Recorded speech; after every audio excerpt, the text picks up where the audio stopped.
Penemuan jasad Eril di bendungan Sungai Are Swiss semakin menarik perhatian publik. Belum lagi, kabar terbaru dari penemuan tersebut diungkap oleh Ridwan Kamil dan Atalia Praratia. Berikut ini, daun eukaliptus yang merupakan wangi dari jasad Eril.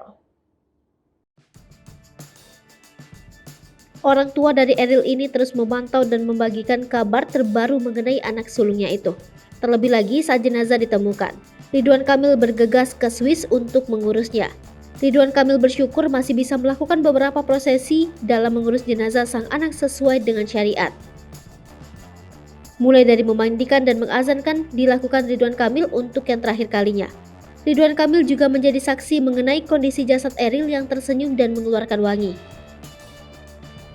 Wangi yang dikeluarkan dari jasad Eril tersebut disebut Ridwan Kamil seperti daun eukaliptus. Saat mengurus jenazah sang anak, Ridwan Kamil mengungkap jika wangi jasad Eril seperti daun eukaliptus. Lantas, apakah daun eukaliptus yang merupakan wangi dari jasad Eril tersebut? Berikut ini ulasan selengkapnya. Eukaliptus seperti dikutip dari berbagai sumber merupakan salah satu jenis pohon yang sering digunakan untuk pengobatan.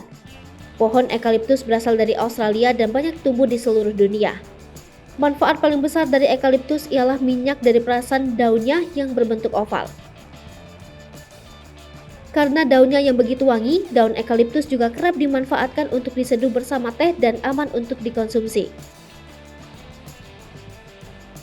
Tak hanya itu, daun eukaliptus yang kering juga bisa dihancurkan, lalu disuling untuk mendapatkan minyak esensial yang saat diekstraksi dan diecerkan dapat digunakan sebagai obat.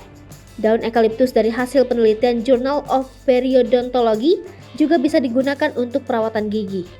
Tujuannya ialah daun ini bisa melawan bakteri kerusakan gigi.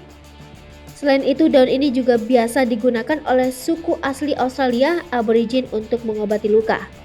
Daun ini akan menghentikan peradangan pada luka. Karena daun ini berasal dari Australia, eukaliptus juga menjadi sumber makanan koala.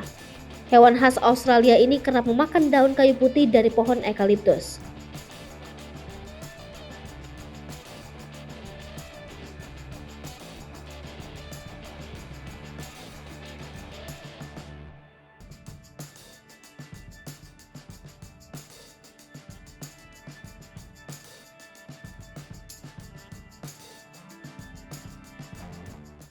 Hai pemirsa Sri Popo TV, jangan lupa komen, like, dan subscribe, serta tonton terus berita-berita terupdate lainnya.